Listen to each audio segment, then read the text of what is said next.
El cuento de esta noche se titula El vampiro de los Bradley, de Roger M. Thomas. Mi bisabuelo, James A. Bradley, había sido considerado siempre entre los miembros más allegados de la familia como hombre muy emocional, no loco, ni siquiera excéntrico, pero quizás algo raro. No es de extrañar, pues, que no sorprendiera a nadie el que hubiera dejado instrucciones en el sentido de que, a su muerte, la pequeña caja fuerte que contenía sus posesiones personales había de ser mantenida en depósito en el seno de la familia durante 50 años, cumplidos los cuales podía ser abierta por el miembro varón de más edad. Hoy, fecha en que se cumplen los 50 años, la caja me ha sido confiada a mí, Arthur James Bradley. Al abrirla, he comprobado que no contenía otra cosa que un montón de recuerdos personales. Así, una sortija de sello, una cinta azul ganada en ocasión de un certamen de ganadería y cosas por este estilo. Eso, pues, y una carta. Pero esta era de tal suerte que doy fe de que jamás he escrito otra semejante. Comprendo ahora por qué determinó mi bisabuelo que no fuera leída hasta que no hubiera transcurrido 50 años desde la fecha de su fallecimiento. De haberla hecho pública en vida, habría sido recluido en un asilo para lunáticos sin pérdida de tiempo. Leída al poco de su muerte, habrían sido numerosas las malas lenguas activas en murmuraciones de todo tipo al respecto de la salud mental de los demás miembros de la familia. Solo después de cuidadosa deliberación he permitido que fuera puesto en conocimiento del público el testamento de mi bisabuelo. Puede que su escrito no sea otra cosa que la fantasía de un demente morboso. Si, por otra parte, responden a la verdad, es vitalmente necesario que el mundo sea informado de los terrores que afirma haber experimentado en aquellas horrendas noches, para que así aprenda a protegerse contra ocurrencias similares. La carta empezaba con la siguiente declaración: Yo, James Andrew Bradley, sano de cuerpo y espero de mente, doy fe de que lo que sigue es la pura verdad. El anochecer del 6 de junio de 1872 fue tormentoso y pasado por agua. El día había sido insoportablemente cálido y húmedo, señal casi indefectiblemente segura de lluvia inminente. Sin embargo, con las sombras crecientes, la atmósfera se había vuelto tan fresca que me vi obligado a encender fuego en la chimenea. Mi esposa se había dirigido a la población vecina a fin de pasar algunos días con su hermana, recién vuelta del hospital donde sufriera una importante operación, y yo me hallaba pues junto al fuego, fumando mi pipa, echando de menos terriblemente a Marta y preguntándome si, quizás, a ella le ocurriría otro tanto con respecto a mí. Debo haberme quedado adormilado, pues me despertó una insistente llamada en la puerta. Fui a responder a ella, al tiempo que me preguntaba quién llamaría en una noche como aquella. Vivimos en el campo y los visitantes son poco frecuentes, incluso en circunstancias normales. Abriendo la puerta de par en par, me vi frente a una mujer de aspecto joven, de pie en el porche. En aquella penumbra me pareció muchísimas veces más hermosa que la más conocida hasta entonces. «Perdón», dijo en voz grave y un tanto rasposa. «Mi caballo se ha asustado a unas cuantas millas carretera abajo. Despidiéndome del pescante, me pregunto si sería usted tan amable para indicarme cómo llegar hasta el pueblo». «Naturalmente», repuse. «Pero pase, debe estar totalmente empapada». Cuando hizo su entrada en el vestíbulo iluminado, me sorprendió el hecho de que, pese a haber tenido que caminar un buen trecho bajo la lluvia, no parecía mojada en absoluto. Reparé asimismo en su indiscutible belleza, pese a no ser esta de la clase normalmente admirada por el individuo medio. Sus cabellos eran de un magnífico color negro, brillante, pero sus orejas eran curiosamente puntiagudas. El rostro era estrecho, de mentón sumamente afilado, Era alta, de porte elegante y lleno de gracia. Con todo, el rasgo más sobresaliente me pareció su boca, ancha, de labios más bien delgados y muy, muy rojos. Me sorprendí un instante preguntándome qué sensación produciría el ser besado por aquellos labios. Aunque inmediatamente deseché semejante idea de mis pensamientos, no hacía mucho que me había casado, y el caso es que di en pensar que a Marta no le gustaría semejante reflexión. Llegados a la gran sala de estar, Chep, mi buen perro pastor escocés, que había estado durmiendo apaciblemente frente al fuego, se despertó y rompió a gemir de la forma más desaforada y estridente. No acertaba a explicármelo, porque Chep, aunque de buena compañía y de excelentes condiciones para el ganado, no era ciertamente fiero, ni tampoco, a decir verdad, un buen perro de guarda. Me era imposible comprender, pues, la razón de que le importunara tanto la presencia de nuestra visitante. Me arrodillé y le acaricié la cabeza. «Quieto, Chep», dije. «Es forma esa de tratar a nuestros huéspedes». Sin embargo, no logré apaciguarlo. Pegó la panza al suelo, ocultó el rabo entre las piernas y se alejó temeroso de la muchacha. Sus estruendosos gemidos seguían turbando el ambiente, de manera que lo conduje a la puerta trasera, que una vez abierta, traspuso como alma que lleva el diablo. «Lo siento mucho», dije, volviéndome a la recién llegada. Nunca he visto a Chep tratar a nadie así. Dejé de hablar, horrorizado ante aquella expresión de infinito odio. Sus labios aparecían prietos y curvados hacia abajo, en cruel mueca, en tanto que los orificios nasales se me antojaron desacostumbradamente dilatados.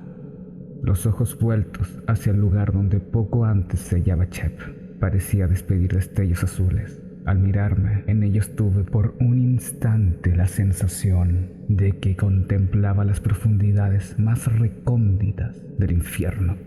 No pude reprimir un súbito estremecimiento. Al reparar en mi actitud, la muchacha recobró inmediatamente el control de sus emociones.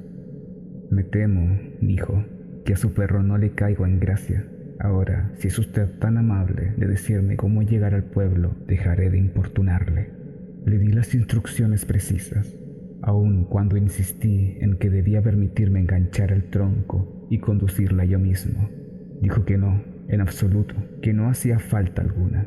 Y como quiera que mis deseos de salir en una noche de perros como aquella no eran al fin y al cabo muchos, dije que las cosas quedaran así. La acompañé hasta la puerta de la casa y le rogué que aguardara un momento mientras yo hacía entrar a Chep en la cocina, a fin de evitar otra situación desagradable entre ambos. Atendido este punto y de camino hacia la puerta principal, oí que ésta se cerraba.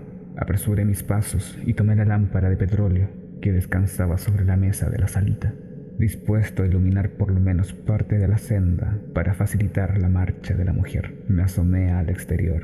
Para mi asombro, el lugar estaba desierto. Permanecí indeciso unos instantes en el umbral y opté al fin por volver a mi pipa y a mi mecedora, aun cuando no me fue posible librarme enseguida de la perplejidad que me había causado la rápida desaparición de mi huésped. Todo embarrado. Al día siguiente no me fue posible atender a mis quehaceres habituales y regulares en el jardín. Decidí limpiar la casa, en cambio francamente abandonada desde la partida de Berta. Metido ya en faena, empecé a apreciar el trabajo a que se ven sometidas las amas de casa diariamente. Me pasé la tarde quitando el polvo, barriendo, fregando y maldiciendo la mala fortuna que había hecho de mí un soltero temporal. Ocasionalmente di en ponderar lo sucedido en la noche anterior y constaté con sorpresa que apenas lograba recordar ninguno de los rasgos más señalados de mi visitante. Todo lo que a este respecto se me alcanzaba era el recuerdo del pánico revelado por Chep ante la presencia de la chica. En cuanto a esta, conservaba en mi memoria una vaga imagen de belleza poco natural. Desconcertante era también el hecho de que esa evocación viniera asociada con cierta sensación de repugnancia. Mis cavilaciones fueron interrumpidas por los ladridos de Chep. Resonaban alegres y gozosos, y con un timbre especial, reservado solo para 3 personas: para Marta, para mí y para mi buen amigo y vecino, Charlie Reddick. Sin preocuparse en llamar, traspuso la puerta principal y dio conmigo en el vestíbulo, sorprendiéndome con escoba y pala en danza. «Ah, James», dijo, «te concedía muchos méritos, pero eso de trabajar eficazmente como una ama de casa es nuevo para mí». Es un hombre vigoroso, jovial, siempre paciente y amable, originario de esa región plagada de supersticiones en la Europa central. Algunas de esas particulares creencias parecen haberse incorporado a su naturaleza. Aparte de esto, se trata de un hombre absolutamente práctico y responsable. Charlie me llevaba algunos años y permanecía soltero.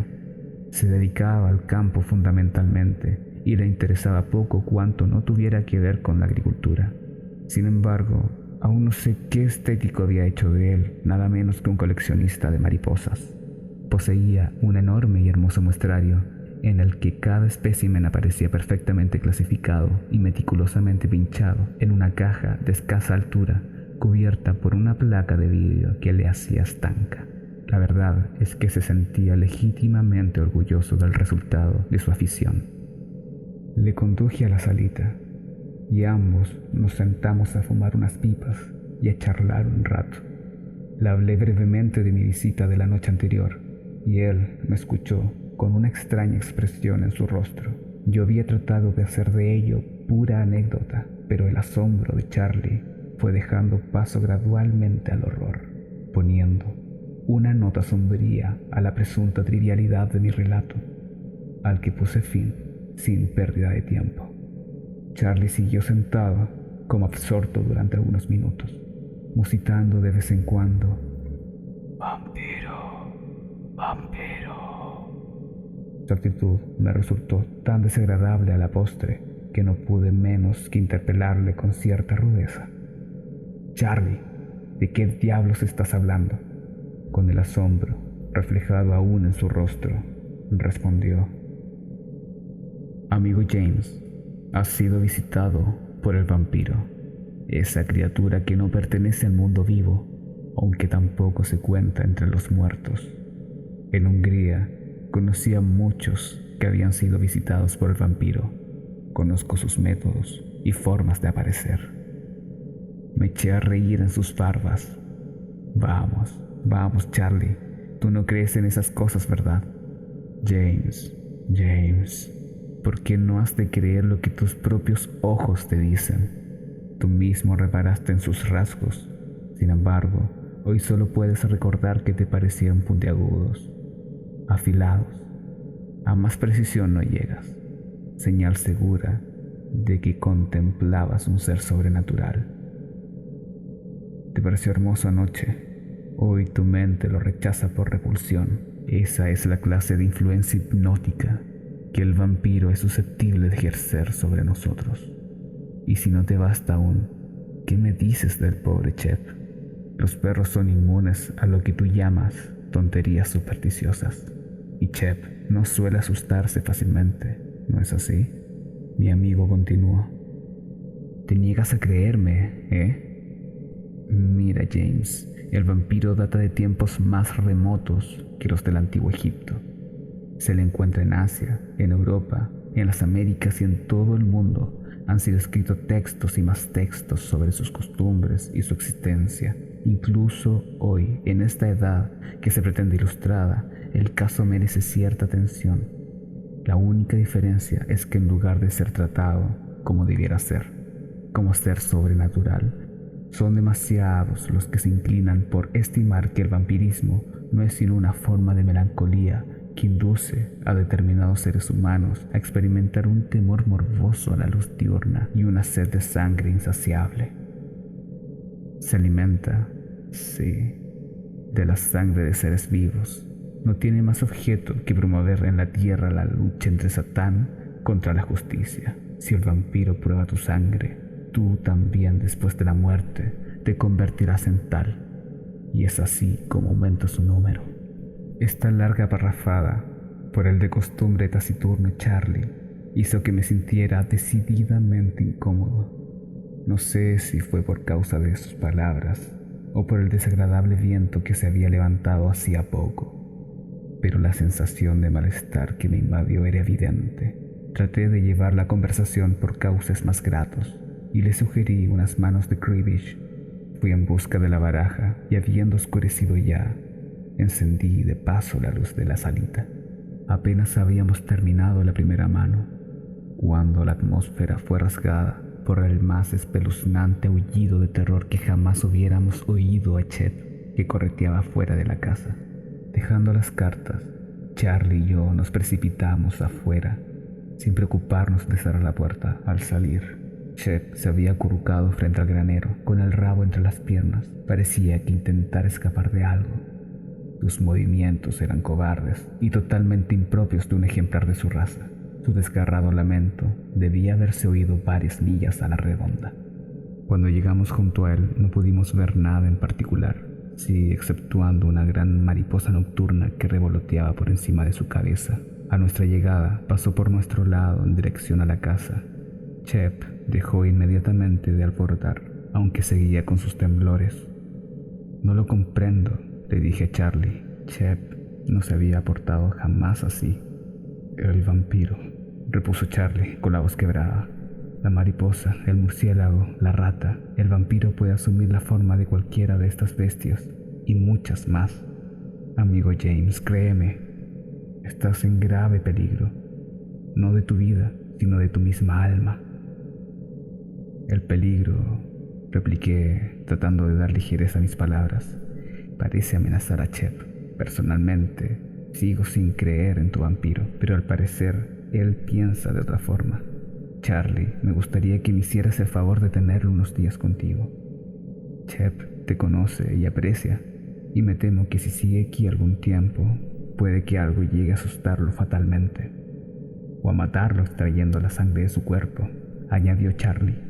James, ni tú ni el perro están seguros aquí. Chep, porque conoce el peligro que te acecha. Tú, porque no crees o no quieres creer lo que sabes cierto. Desde luego vendrá conmigo, James. Tú, amigo mío, ten mucho, pero mucho cuidado. Tras esta advertencia final, Charlie giró sobre sus talones y emprendió el regreso a su casa con Chep a la siga. Dediqué las 2 horas siguientes a cumplir con mis quehaceres domésticos. Una vez resueltos, me encaminé a la cocina, dispuesto a prepararme una cena fría. Pensé en las palabras de Charlie. Desde luego que no iba a ser tan crédulo como para dar por cierto lo que solo me parecía aprensión suya. De no haber sido por las extrañas acciones de Chep, habría desechado totalmente sus cuitas como producto exclusivo de una mente muy supersticiosa. Trataba de dar con una explicación natural para lo ocurrido cuando oí: «Buenas noches, James Bradley». Me volví en redondo. Allí, en la semipenumbra de un rincón, se encontraba la muchacha que me había visitado la noche anterior. «¿Usted?», exclamé. «¿Qué hace aquí?». «¿No se acuerda? Usted me invitó a entrar anoche con una invitación vasta». Ignoré su observación. «Lo que quiero decir es cómo ha entrado en la casa». Me había puesto en pie y ella avanzaba ahora hacia mí. «Puedo entrar o salir de 1000 maneras, maneras que usted no comprende aún, pero que comprenderá y podrá usar con mi ayuda». Me sonreía con una mueca horrible. Aún erguido y en tensión, debo confesar que aquel gesto suyo hacía que me temblaran las piernas. Diríase que era más bien una mueca maliciosa y burlona. Y qué dientes, pequeños, muy pequeños y terminados en agudísima punta. Las rojas encías eran tan pletóricas como los labios. La imagen toda resultaba inenarrablemente maligna, pero fascinante. Risueña siguió avanzando hacia mí y, lo juro, no pude hacer más que retroceder atropelladamente.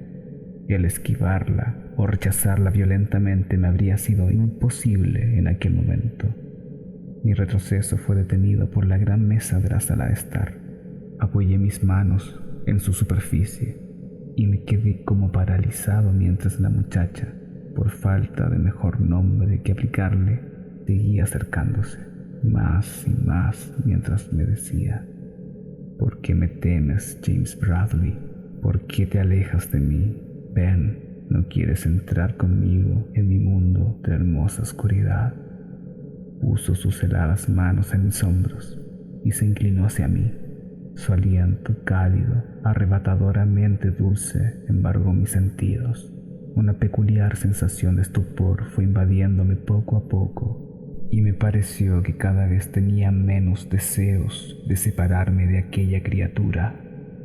Mis manos, que habían errado inconscientemente sobre el tablero de la mesa que detuvo mi huida, se cerraron de pronto sobre algo que reconocí inmediatamente como la pequeña Biblia que Marta tenía siempre allí.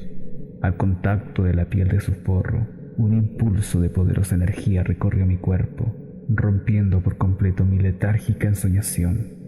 Me hice a un lado al tiempo que echaba por delante la mano que sostenía el libro sagrado. La muchacha retrocedió como si hubiera recibido un golpe. Se quedó inmóvil unos instantes, respirando profunda y agitadamente y rechinando los dientes. Por fin farfulló: de modo, James Bradley, que me rechazas esta vez, pero habrá otras. No temas, un día serás como yo para recorrer la noche eternamente. Sin embargo, antes desearás no haberme rechazado esta noche. Esa, señaló una fotografía de Marta, debe ser la mujer que tanto aprecias. Creo que la ingresaré en mis filas primero, a menos, claro está, que cambies de opinión de aquí a mañana noche, cuando volveré a visitarte. Celebraría que fueras tú quien le entrara en mi mundo, pero careces de armas con que enfrentarte a mí, James Bradley. Recuérdalo, estás absolutamente inerme frente a mí. Se echó a reír, el sonido más horripilante que jamás haya oído, y me lanzó una mirada tan intensa en su malignidad que me vi obligado a llevarme las manos a los ojos. Cuando me atreví a mirar de nuevo, había desaparecido. Me acosté pronto, pero no pude descansar. Mi sueño se vio alterado una y otra vez por pesadillas que solo podían haber sido inducidas por la presencia de aquella extraña muchacha y por la no menos fantástica explicación que me había ofrecido Charlie Reddick. Sin embargo, seguía sin creer en las palabras de mi amigo. Me esforzaba por dar con una explicación natural, aunque no albergaba ya duda alguna de que cuanto había dicho sobre su poder de herir a Marta fuera cierto. Ha de extrañar, pues, que mi sueño fuera tan agitado y horrible. El día siguiente fue malo para mí. Rápidamente descubrí que varios de mis pollos habían sido muertos, inclusive al viejo Gus, el gallo que había asumido la tarea de subirse a diario a la cerca para despertarme cada mañana con el alba. Aquella pérdida inesperada era ciertamente lamentable, mucho más aún. No obstante, el constatar que parecía causada por una inexplicable y total extracción de la sangre que había contenido sus cuerpos rodeaba el suceso de un aura de misteriosa irrealidad y que me hizo mucho más consciente de las cuitas que me agobiaban y de su relación con la extraña criatura advenida. Me pregunté si ésta tendría que ver a sí mismo con esa última desgracia. Seguía ponderando la situación de aquella noche cuando hizo su llegada Charlie Reddick, seguido de mi perro Chap. Me alegré de ver a Charlie de nuevo, porque eran muchas las preguntas que quería formularle. No estaba dispuesto a aceptar sus teorías sobre vampirismo de pleno, pero los últimos acontecimientos me habían llevado a reflexionar sin prejuicios. Cuando entramos en la casa, vi con sorpresa que Chap se negaba en redondo a seguirnos. Tampoco parecía dispuesto a acercarse al granero, donde le habíamos encontrado gimiendo la noche anterior. Una vez confortablemente sentados en la salita, procedí a contarle a Charlie lo ocurrido con todo detalle. Cuando hube dado fin a mi relato, observé en su rostro la expresión del más profundo horror. Dijo: «Esto es aún peor de lo que me había temido, James. Dado que el vampiro piensa volver esta noche, es absolutamente necesario que no te encuentre aquí. Yo, en cambio, aguardaré en tu lugar. Pero Charlie, contesté, aun cuando no pueda llegarme a creer que nos enfrentamos con algo sobrenatural, no me cabe duda alguna de que se cierne sobre nosotros un grave peligro. No puedo permitir que seas tú quien corra el riesgo. Estaré protegido, replicó Charlie, mucho más que tú desde luego, porque sé con quién he de vérmelas. Tú lo sabes también, pero no quieres creer. Ahora, cuando aparezca el vampiro, lo hará en forma de murciélago o de cualquier otra criatura alada, a fin de que le sea posible revolotear de ventana en ventana en tu busca. Sin embargo, no será a ti a quien encuentre, sino a mí, en tu lecho, además, y al parecer dormido. Dime, James, ¿tienes ajos en tu casa? Sí, muchos, respondí sonriendo. Fue la causa de la primera discusión entre Marta y yo. Los compré, convencido de que adquiría un saco de cebollas. Pero Charlie, ¿por qué no dejas que yo me ocupe de esto? ¿No estaría yo acaso tan bien protegido como tú? Responderé a tu pregunta con otra. Dime, ¿para qué se usa el ajo de acuerdo con la leyenda? Pues, si no me equivoco, para alejar a los vampiros y a otros espíritus malignos. Exactamente. ¿Y tú crees seriamente que poseen en efecto esta propiedad? Desde luego que no. En primer lugar, ni siquiera creo en espíritus, fantasmas, trasgos, gnomos y demás ralea. Exactamente, replicó Charlie. Por consiguiente, no darías valor alguno a las precauciones que deben ser tomadas para rechazarlos. Para ti el ajo es simplemente un fetiche, el símbolo de una mente supersticiosa. La leyenda establece, en cambio, que para que resulte eficaz, ha de contar la fe incontestable de la persona puesta bajo su protección. Si es verdad o no, lo ignoro. Sin embargo, más vale no correr riesgos innecesarios. Para ti el ajo no es otra cosa que un aderezo culinario, ¿comprendes ahora? ¿Por qué he de ser yo quien se las vea con nuestra amiga nocturna? Comprendí, pero no por ello dejó de disgustarme el asunto. Tampoco me satisfizo lo que Charlie señaló como procedente. Me ordenó que frotara con ajo toda entrada o salida posible de la casa, ventanas, puertas. Todas recibieron una notable dosis, en especial en sus marcos de madera, que el olor se hizo francamente desagradable. Charlie llegó al extremo de restregar una buena cantidad de ajo alrededor de la chimenea y hasta en un agujero de ratas que descubrimos en un rincón de la cocina. Por último, se puso una ristra de ajo alrededor del cuello, declarándose con ello plenamente satisfecho. Y ahora, amigo James, dijo, debes ir a pasar la noche a mi casa. No debes volver bajo ningún pretexto hasta que no haya despuntado el alba, ¿está claro? Bajo ningún pretexto. No me cabía otra opción, después de haberle dejado tomar la iniciativa en tantas otras cosas, así que le deseé buenas noches y me encaminé a su granja, seguido de Shep. Empezó a lloviznar ligeramente cuando emprendí la marcha. Aquella noche mi sueño fue interrumpido en varias ocasiones por los truenos más estruendosos que jamás había oído. Miré por la ventana y vi que la llovizna del anochecer se había convertido en un verdadero diluvio que amenazaba con transformar en Senegal todo el paisaje. Estaba tan oscuro que me imaginé que me había despertado en esas inhóspitas horas que anteceden a la alborada. Al reparar en el reloj que se hallaba encima de la mesita de Charlie, cuyo despertador había olvidado de ajustar, descubrí con sorpresa que eran las 6 pasadas.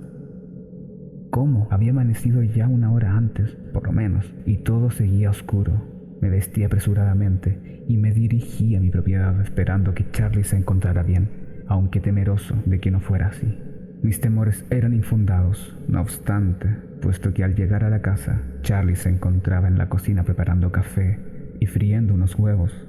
Tenía aspecto de estar muy cansado. Se me antojó algo aprensivo y más bien pálido, pero me saludó con gran entusiasmo. «Ah, buenos días, James», dijo. «Llegas justo a tiempo de desayunar conmigo. Es decir, siempre que logré despegar esos malditos huevos de la sartén». «¿Has puesto aceite en ella?», pregunté sin poder reprimir una sonrisa. «Ay, no. Estaba seguro de que me había olvidado de algo. Ya ves, James, estoy tan excitado con el nuevo ejemplar que he obtenido para mi colección que mi mente desvaría esta mañana. Ven, te lo enseñaré». «Primero, Charlie», le interrumpí, «¿qué ha ocurrido durante la noche? ¿Ha pasado algo?» «¿Pasado? Ya sabes a qué me refiero. ¿Has tenido compañía?» «James, empezó a decir evasivo. Consideremos el asunto terminado. Cuando te digo que dudo mucho de que vuelvas a ser molestado por huéspedes indeseados. Mira, cómo corretea a Chep, ¿no te parece prueba suficiente? Era verdad. Chep había entrado en la casa, dando brincos y dejando huellas de barro en aquel lugar del que hasta hacía muy poco había jurado completamente. Y ahora ven, siguió diciendo Charlie, deja que te enseñe la nueva pieza de mi colección. Me llevó a la sala de estar, y en efecto, allí pude contemplar la mariposa más grande que jamás haya visto. Diríase que mostraba una expresión maligna, si tal puede decirse de un insecto. Observé también que en lugar de haber sido clavada por la parte media del cuerpo, como es lo habitual en estos casos, aquel espécimen lo había sido mediante el palillo afilado de una cerilla de madera, insertada hacia la cuarta parte de la distancia que mediaba entre la cabeza y el final del abdomen, y ligeramente a la izquierda de la línea media. Como he dicho antes, diríase en verdad algo maligno. Hermosa, ¿no es así?, preguntó Charlie, en un tono de voz que revelaba su contento. Bueno, James, tratemos ahora de comernos ese menjunje que he organizado. Después nos espera una dura faena. Hemos de eliminar toda traza de ajo antes de que regrese tu buena esposa, o de lo contrario sospechará que le hemos dado fuerte a la sidra en su ausencia, o que hemos perdido la razón simultáneamente. Por lo demás, confía en mi palabra, James. No volverás a ser molestado por visitantes clandestinos, así que te sugiero que guardemos silencio sobre lo ocurrido ante tu esposa. Será un pequeño secreto que compartiremos tú y yo. ¿Te parece bien? Charlie tenía razón.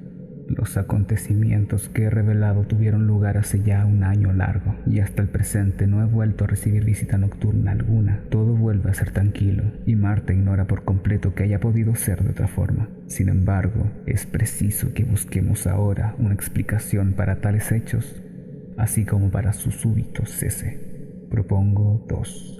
La primera es que la muchacha causante de todo el embrollo no era sino una lunática fugitiva, y fue para nuestra buena suerte que se le capturara antes de que pudiera ocasionar verdaderos daños. Esto explicaría asimismo el temor de Chep, ya que los perros reconocen y huyen, según dicen, de los tementes. Con todo, no daría razón válida del porqué de su aversión a la casa, incluso después de que aquella la hubiera abandonado. Son muchas las cosas que esta teoría no explica, y confieso que, por tanto, no me satisface en lo absoluto. La otra posibilidad es que Charles Reddick tuviera razón en todo. La muchacha era un vampiro. Cuando mi amigo fue a acostarse en mi cama, dejó la ventana contigua al lecho abierta para que el vampiro pudiera entrar. Una vez dentro, se apresuró a bajar los cristales, en tanto que el ajo untado en torno al marco sellaba completamente toda rendija o grieta practicable. El mismo Charlie se había impregnado generosamente de aquel condimento. Creía en sus poderes.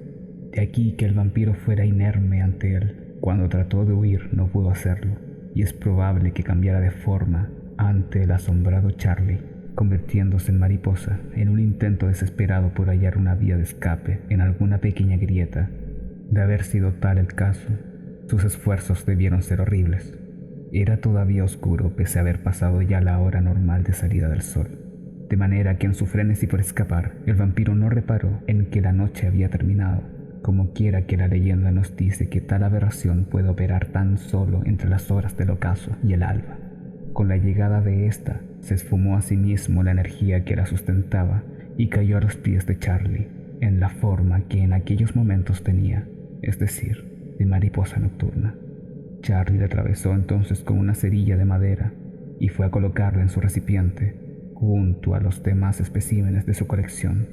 Como ya he dicho, la astilla había sido clavada de manera tal que su punto de inserción sugería la posición relativa del corazón de un ser humano, o en uno de los llamados no muertos. A decir verdad, tampoco me gusta esta teoría, porque de aceptarla, ello significaría que debo revisar todas mis opiniones acerca del tema. Admito, eso sí, creer ahora en lo sobrenatural. Me veo obligado a aceptar que mi alma se halló en peligro por obra de un vampiro, y que otro tanto le habría ocurrido a Marta de haber conseguido aquel sus propósitos. Debo cambiar mis creencias de forma tan radical que temo que mi mente no pueda soportar semejante reconversión. Sin embargo, los hechos hablan por sí mismos. Shep odió y temió a aquella criatura desde el momento en que le puso la vista encima. Ello explica el ataque de que estuvo a punto de ser objeto en el granero. Mis aves fueron muertas, no comidas, sino vaciadas de toda sangre hasta la última gota. Para mayor abundamiento queda la misteriosa capacidad de aquel ser para manifestarse de pronto en el interior de una estancia que yo creía desierta, así como para desaparecer como por ensalmo ante mis propios ojos.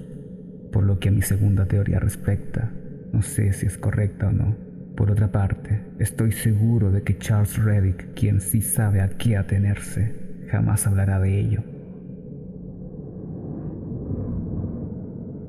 Esta es, pues, la narración que me fue legada por mi bisabuelo, expuesta a los 50 años de su muerte.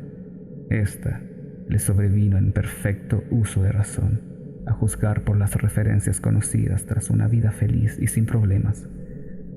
Queda para el lector, por tanto, el decidir cuánto de lo dicho puede ser aceptado como real.